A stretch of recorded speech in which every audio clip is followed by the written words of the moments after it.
Let's talk about sleep. You maybe bought that weighted blanket or the blackout curtains. Maybe it's the white noise app with 40 different rain sounds. You've tried the routine that your sister, neighbor, coworker all suggested, or you heard about on that one Instagram post that you saved at midnight and then forgot to open up again. And yet here you are, still laying in bed every night, wide awake, wondering what's wrong with your brain that it just won't sleep. That's not a discipline problem, and it's not because you're doing sleep wrong. It's more likely that you are trying to borrow somebody else's sleep routine or listening to the great marketing material instead of building your own custom sleep menu.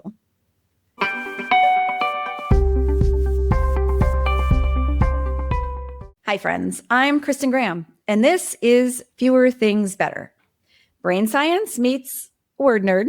Each week, I bring you quick, practical insights from neuroscience and behavioral psychology, headlines and hacks and habits without you having to do all the homework. The bottom line on top of this episode is that your body already knows more what you need about sleep than you do.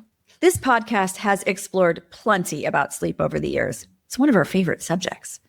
We've talked about the science behind it, what happens when we don't get enough of it, and how a lack of sleep affects everything from our focus and memory to our mood and energy. But today, I want to look at sleep from a slightly different angle, a biology one. The quest for good sleep is a booming business.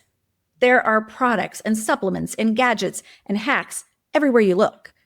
And if you ask 10 people what helps them sleep better, you're probably going to get more than 10 answers. There are blackout curtains, white noise, ergonomic pillows, weighted blankets, special teas. Everyone seems to have a thing. And that's just it. It's their thing.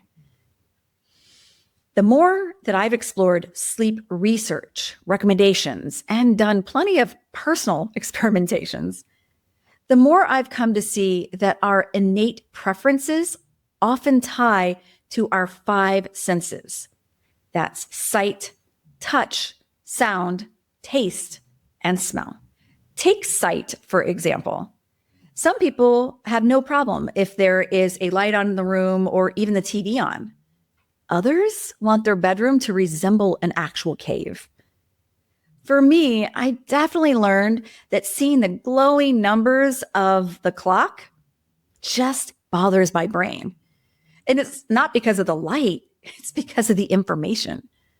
My brain immediately starts doing math about how many hours of sleep I have left, and none of that is helping me fall back asleep. So, no numbers for me. Then there's sound. Some people sleep best in complete silence. For others, they might like some type of noise. Maybe it's a fan or it's meditation music.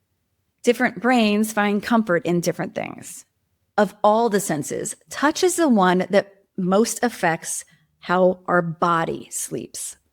And over the last couple of years, I've gone down some very nerdy rabbit holes on the research and the science, and even personally testing things like crescent-shaped pillows for side sleepers, cooling comforters and sheets. Love those. And the actual science behind temperature regulation, which is actually called thermoreception. Smell matters for some people too. It could be a favorite candle, your favorite hand lotion, or maybe lavender scented pillow mist. Yeah, that's a thing. And then the same goes for taste, whether it's warm milk or hot tea or just the right mix of supplements and snacks. When we notice the small details, we can better customize our own personal sleep menu. And there's one more thing worth noting. Many of us don't sleep alone. There's partners and pets and children and all sorts of interruptions. Sometimes the best we can do is to know what we prefer, advocate for what we need, and be creative in between.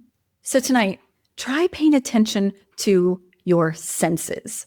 See what you crave and what you resist. Those are your biological clues. Stop chasing some perfect sleep setup and trust your senses to tell you what you already know. You don't need some special gadget. Just follow the clues.